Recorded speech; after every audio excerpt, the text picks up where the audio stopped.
Good evening, I'm Angie Moreschi, in for Veronica Cintron tonight. This is your news, weather, now. New polling in the crucial swing state of New Hampshire shows Joe Biden, Bernie Sanders, and Pete Buttigieg at the top of the pack for the 2020 Democratic nomination for president. Sharing the stories and painting the picture of this incredible matriarch, of this political dynasty. I mean, do we really think about what this family has accomplished? It's just remarkable. We speak of her as being one of only two women in the United States of America to ever be both wife and mother to presidents of the United States. The dynasty is incredible, through to Jeb Bush, George W. when he was governor, and then of course president, and now she has a grandson also entering politics in Texas, so it continues on. A tradition takes place tonight on the lawn of the U.S. Capitol in Washington, D.C., the National Memorial Day Concert. This is the 30th year for the event. And we are back with you live. That is Pope Francis, now landed and just got off the plane in New York at JFK Airport. You can see the long line of people waiting to pay their respects there at the rotunda. A reporter in Washington says at one point today, the line to view the senator's casket wrapped all the way around the basement where the Senate subways operate. Welcome to our live coverage of the royal wedding here on Spectrum Bay News 9. We have an exciting moment about to take place in Windsor, England. That's about 30 miles away from London. You're looking at the Rolls-Royce carrying the bride-to-be, Meghan Markle. Good morning, I'm Angie Moreschi. We want to welcome you to our special live coverage here on Spectrum Bay News 9 of the funeral of former First Lady Barbara Bush. The matriarch of the Bush dynasty is being remembered today as a woman dedicated to her family, faith, and country. The funeral service for Mrs. Bush, who died Tuesday at the age of 92, will begin at noon at St. Martin's Church in Houston. And there you are seeing some video of First Lady Melania Trump and President Obama, Michelle Obama, President Clinton, Hillary Clinton arriving for the service at St. Martin's Church. They're sitting there in the front row. Many, many dignitaries will be attending today at St. Martin's. This is the Bush's longtime family church where they have attended services for 5 decades. Security is very tight, as you can imagine, at the church, as several former presidents and first ladies are attending there today. Of course, her husband of 73 years, the love of her life, President George H.W. Bush, whom she married at age 19. Her son, George W. Bush, and his wife, Laura, President Clinton, Hillary Clinton, President Obama, Michelle Obama, and of course, as we saw, First Lady Melania Trump. President Donald Trump will not be attending the service today. He issued a statement earlier this week saying that he would not go to avoid disruptions and out of respect for the family. That is not unusual. There have been multiple presidents in past years who have not attended the ceremonies for former First Ladies when they have passed away. Now, at the service today, we will be hearing several eulogies, and we will stay with you through all of them. Welcome back to our special coverage of the funeral of former First Lady Barbara Bush. The casket has just exited the church. There you see the elder former president, Mr. Bush, sitting in the wheelchair watching as his wife's casket is placed in the hearse. Difficult moment for all after such a beautiful 90-minute ceremony where Mrs. Bush was remembered as a funny, beautiful, faithful woman who dedicated her life to her family, faith, and country. Joining me here on the set today to discuss this beautiful ceremony that we witnessed today is Professor Tony Brunello from Eckerd College. Thank you so much for being here for this special occasion. As we watch now as Mrs. Bush is placed in the motorcade to go to her final resting place, what are your thoughts? I think that this is also an indication that we know that the president will also be buried next to his wife at some point here in the future, and that'll bring their daughter and Mrs. Bush together at the library. I suspect this will make the library an even more sacral place to visit for those who are interested in politics and the life and legacy of the Bush family. This will be a great place to go study, to learn, and also be around, I think, probably a spiritual home for the family. And what better place than a library, since the cause of her life was literacy. Absolutely. Right? That Absolutely. Most definitely would be so special and important to her that just by being there in eternity, she'll bring more people to the beautiful act of reading, which I was struck during the ceremony. They talked about reading and Pride and Prejudice being her favorite book because of the one line about what more great thing than to take the time to read a book. And she brought that joy to so many people throughout the many years, writing 3 books of her own, I might add, a memoir of her own life, and 2 books, if you might recall, about her dogs, Millie, all to raise money for the cause of literacy. The story in the eulogy about her reading with the man who she gradually left her voice off so that he could read on his own, I thought was very moving, and it said so much about her authentic commitment to literacy. Mm-hmm. But the Barbara Bush Foundation, the data are clear. They're performing terrific work in helping people find their voice and find the ability to read, which is so good for anyone, as we know. Most definitely. Another thing that I was struck by in this beautiful service, she had specifically requested a simple service, and boy, they hit it right on time, and they thought it would be 90 minutes. It was even just a little bit less than that, but it was filled with beautiful hymns, so many beautiful songs, and it ended with the beautiful hymn, Joy, Joy, we adore thee, and that was so important to her. Another thing that I thought was so interesting about this wonderful woman is that she says she did not fear death. She had lived a beautiful, long life, and I think we actually have a little bit of sound of her and her husband talking about how they were ready for whatever the world would bring. Do you know where your resting place will be? You bet, and I'd be glad to show it to you. Where is it? It's at College Station. It's the At prettiest the place you library? ever saw. Yeah, it's very comforting to us. The Betty only thing Ford said it's comforting. It is comforting. I went by there and these guys were working like mad. I said, "Hey, slow down, you fellas." I mean, you know, but it's beautiful. That is the Bushes, always with humor and kindness. You could see the spark in her eye, and that really was a theme throughout the service today, just how funny she was, and that wit of hers that was so sharp and direct, never one to mince words with people, put them in their place when they needed to be, and the enforcer of her family, but also a very calm person. One of the things that I read, her Secret Service name was Tranquility. Tranquility. Tranquility, because she brought a calm to those around her, which I thought was pretty neat. She, again, I think I mentioned earlier, and of course, George Bush and the family are from an elite circle, the Yankee elite of America, Sure. right? Of course. And she is in her own way. But this is the thing about her that was so special. She was relatable on a very natural, everyday, ordinary person manner. So down to earth. Oh, yes. I think that many women, for example, of her generation, felt that same transition from a time before the women's movement to the time after the women's movement, which she struggled with. I also think that when you listen to them talk right there, she gives you that sense. Well, for example, Eleanor Roosevelt was the first wife to ever speak at a national convention. Wow. She's the second. Yeah. And at the time is because she was more popular than the man running for the office. Oftentimes. It tells you so much about the Bush family. Because she was so plain spoken and direct. And there she People comes out, love that. and what's the first thing she tells everybody? What you see is what you get. I'm convinced that somehow she found a way to get into the hearts of ordinary Americans. She really, and her humor got her there many times. I know they were telling this story at one point about even in her very last days. I mean, her wit, her mind was still sharp as a tack.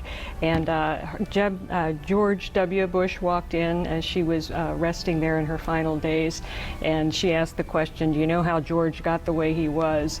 And she joked that it's because I smoked and drank while I was pregnant with him. That's a great joke, by the And way. this is as she's lying there, close to passing away. She's still sharing these funny jokes with the people around them, making them laugh. Thinking John Meacham probably has a million of these stories. He tells this other story, I guess it was about around 1990 somewhere, when she was called to go to Wellesley College, which was the alma mater of Mrs. Clinton at the time in 1990. Right. There were protesters. the young women didn't really want Mrs. Bush there. She wasn't of their generation in a way. She went ahead and she, of course, gave the address as scheduled, just as you would think she would. She did talk to them about people finding the place and the time to find your role in life. And also to love your family. But then she said something, and I think is extraordinarily funny, and it tells you about her in some ways. She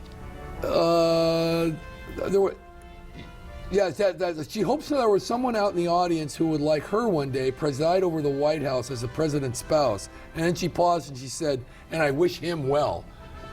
Great, right? She won over the entire audience. Suddenly, they were on her side. Made her mark, made her mark. Let's take a moment now to listen to some of John Meacham's eulogy. It was very good. George, Mrs. Bush said in Maine last July, in their great old age, lost in reminiscence, you must have been saved for a reason. I know there had to be a reason. President Bush sat silently for the briefest of moments, then raised that big left hand and pointed his finger across the table at his wife. You, he said hoarsely, you were the reason.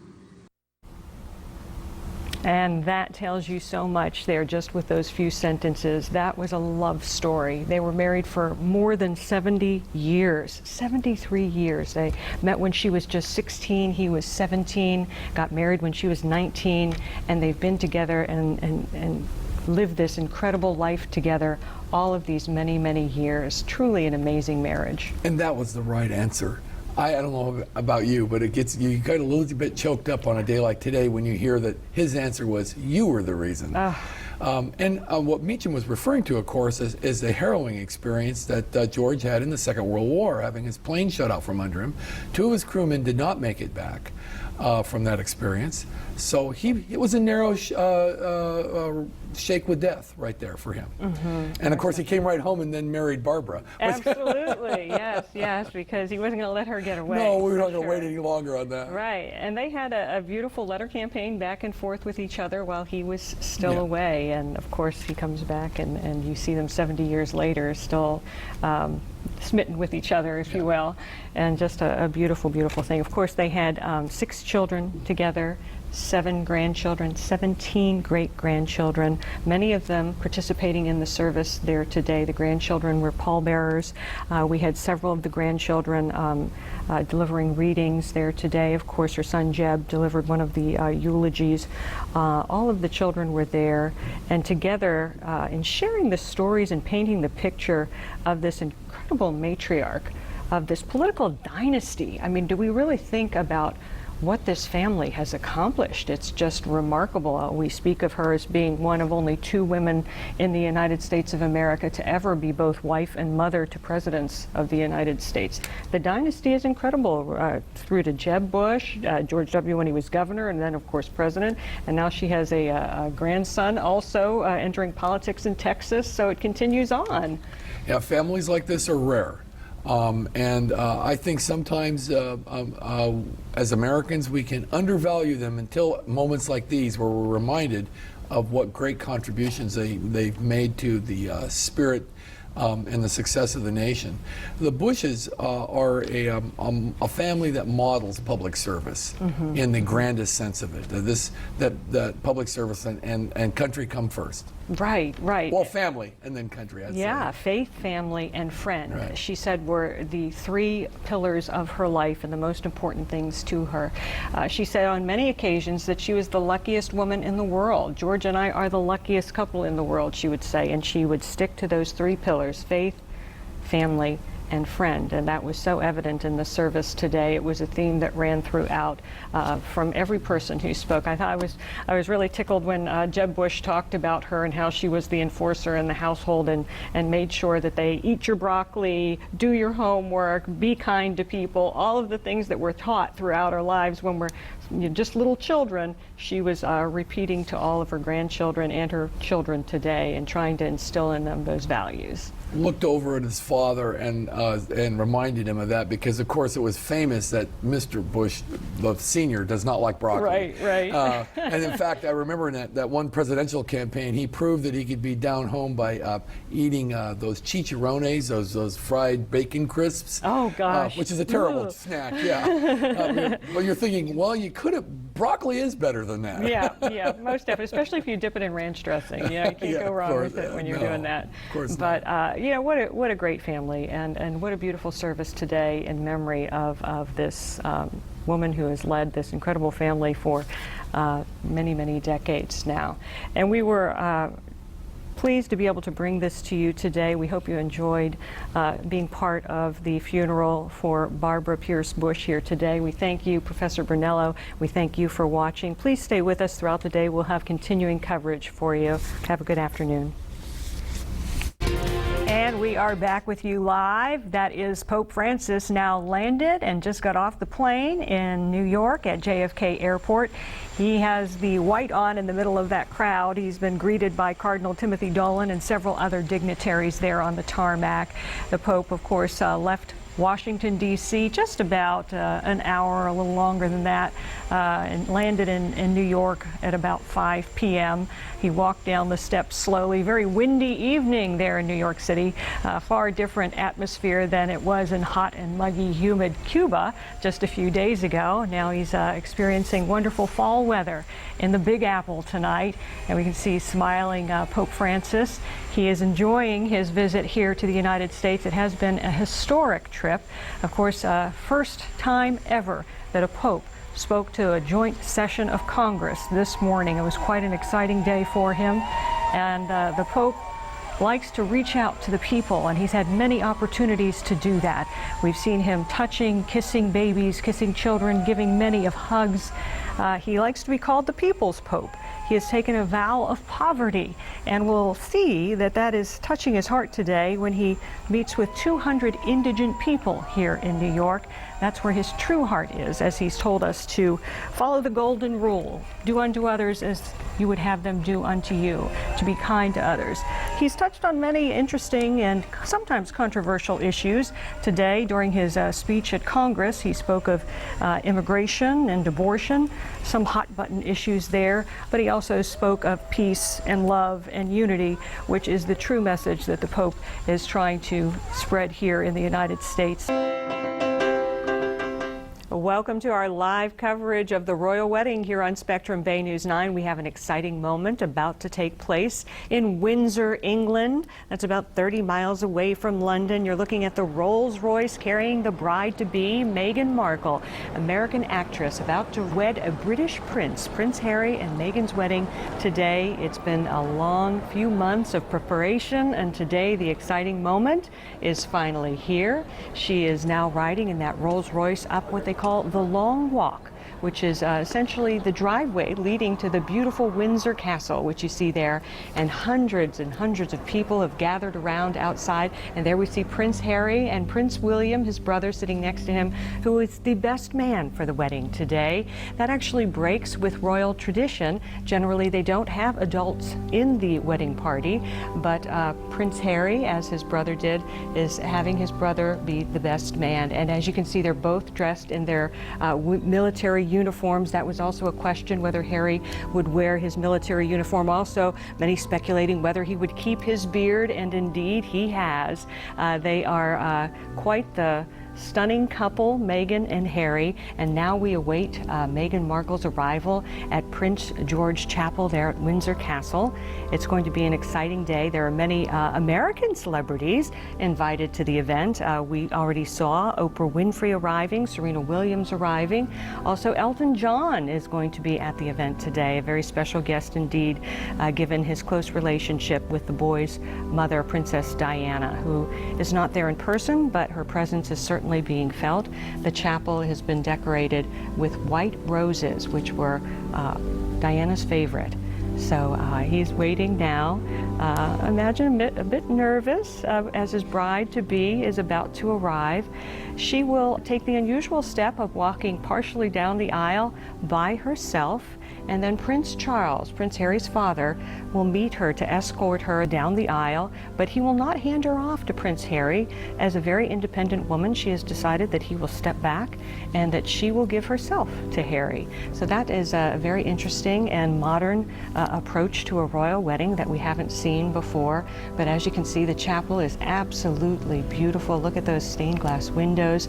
The guests are waiting now very anxiously to see Meghan Markle. Everybody wants to see the wedding dress. I haven't had a glimpse of it yet, but a few folks have had the chance to see it and say that it is absolutely beautiful, and she is wearing a tiara, which of course is tradition. We did get word overnight that Prince Harry and Meghan Markle will be given the titles of the Duke and Duchess of Sussex, which is quite an honor that the Queen is bestowing upon them. There has not been a Duke of Sussex for more than 100 years, and there has never been a Duchess of Sussex. So that's a quite exciting day today. And part of this big event, the royal couple wanted the public to very much be a part of it. And they've invited many members of the public, more than 1,000 actually, to come and be with them on this wonderful, blessed day as they're sitting and waiting. We're going to keep watching for you for Meghan's arrival. She was making the trip just a few miles away. She stayed in a hotel overnight, Cliveden House, and got ready there with her mother. And Prince Harry also stayed in a hotel overnight, and now he is awaiting his beautiful bride. And there we see the vehicles coming up the long walk now. We're hoping that we're going to see her. You see all of the fans there with their cameras. People from around the world have gathered. They've gone to Windsor, which is just a small town of 30,000, but it's swelled to some 100,000 people there today to try and catch a glimpse of the royal family. After they say their vows, the actual ceremony itself is slated to begin at 7 a.m. our time. That's noon in England. And it looks like they're pretty much going on time right now. As we see, she's just about 8 minutes to 7 right now, and she's going to be arriving in her Rolls Royce. And that moment when she steps out of the vehicle and we all see the gorgeous gown, there they've opened the door. That's Meghan's mother, who is at the ceremony. Unfortunately, her father could not be here. He was slated to attend, but unfortunately had a heart attack and heart surgery, which prevented him from traveling to England to participate in the ceremony, which is what led to the unusual decision for Meghan to walk partially down the aisle on her own. And then she, I understand, asked Prince Charles if he would escort her part of the way. And of course he said yes, it would be his honor. Look at all the people there, peeking through the windows, trying to see if they can catch a glimpse of Meghan in her car. You see the British flags, so many people so excited. It's really an electric fairy tale day today. Their romance has been under 2 years, so this has been, a quick romance. The first member of the royal family to meet Meghan Markle was Prince Philip, 96 years old. He is going to be at the ceremony today.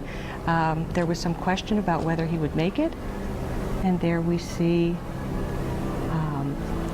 that's Camilla. That's Prince Charles' wife, Camilla, and Prince Charles arriving at Windsor Castle right now. So we have the father of the groom and his wife, Camilla Parker Bowles, arriving right now, waving with a beautiful pink hat. And the hats are part of the magistry and the pageantry of all of this.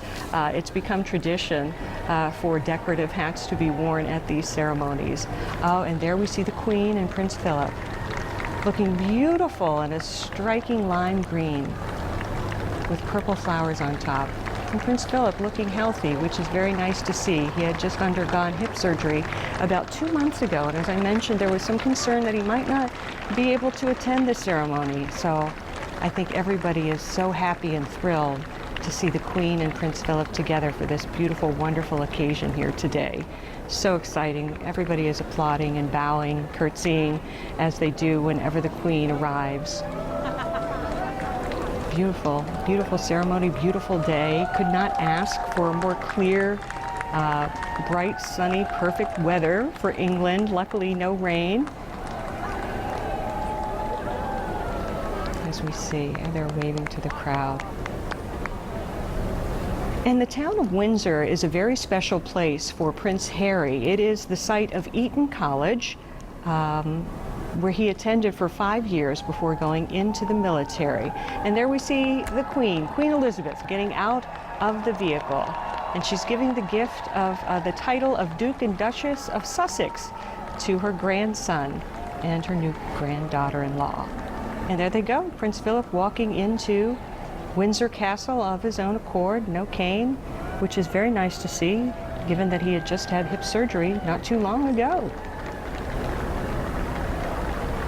I imagine the next vehicle that we'll see is the one carrying Meghan Markle. American actress. She's known as a star of the program Suits, which she decided to leave that program and become part of the royal family. We understand that some of her friends from the program are attending the wedding. The wedding party includes children.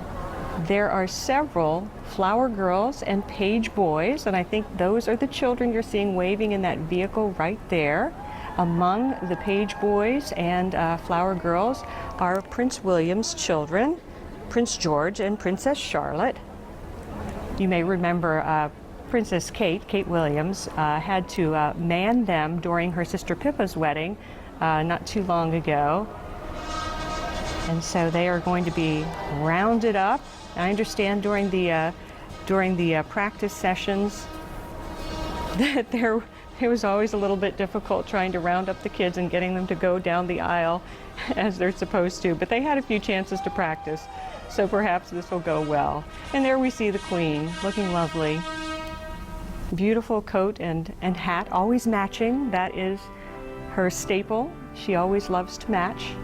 And Prince Harry smiling at his grandma. They just look fabulous, don't they? Can't get over how gorgeous that chapel is. Just absolutely stunning. And that is Meghan Markle's mom.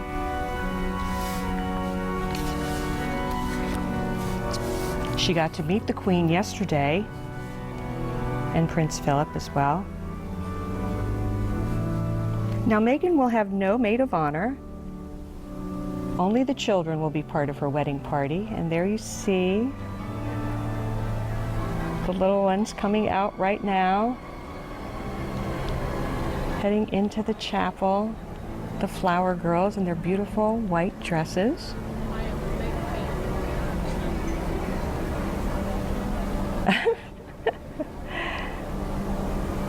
They're anxious to get in there. That's certainly what it looks like right now. And as I mentioned, there had been some speculation whether or not Meghan would have a maid of honor, but in the end she chose not to. And there we see Princess Kate holding, the two flower girls. Princess Charlotte. Not sure where Prince George is right now. Sure, he's maybe a few steps ahead of them as they head in. Everybody looking just absolutely stunning in those dresses and hats. Everybody waving, trying to catch a glimpse. Oh, and there she is. Her hair is tied back. Oh, and she's waving. How beautiful. And the dress reportedly costing $270,000. She paid for that with her own money. Of course, she's a very successful actress in and of her own right. And now will become a princess, a duchess. She has all of these wonderful royal names given to her now. It kind of it's a wonderful bonding between the two countries, the United States and the United Kingdom. It kind of brings both countries together in this wonderful, wonderful event. And we won't be seeing any royal weddings for quite some time, not to this magnitude anyway, until those little ones grow up. So take it all in right now, folks, because this is going to be the last one for a while. Oh, listen to the cheers. Everyone's so excited. And here she is. Ladies and gentlemen, the bride-to-be, American actress Meghan Markle, about to become royalty. Just gorgeous. It's a sheath of a dress, and it drops off the shoulders, long sleeves. And of course, she's got the veil, which there was some question as to whether, and a long train. Much more sleek than the dress that we saw Diana wear, of course you'll remember, that had the taffeta and that was very flowing. This is shows her elegant, thin figure. Prince Harry looks a little nervous. He's about to become a married man. He had some wild days of his youth, as you may recall, but now he's going to tie the knot. Look at that. The page boy's holding the veil so that it's not dragging on the ground. Take a deep breath, Harry. It's okay. And the Archbishop of Canterbury will officiate the service. And there are several members of Princess Diana's family, all of her brothers and sisters. The three of them have all been invited to attend today. Her sister will do one of the readings, and there will also be one of her favorite hymns sung. And of course, as I mentioned, there are the white roses in the chapel. So the presence of Princess Diana, although she can't be there physically, is there in spirit.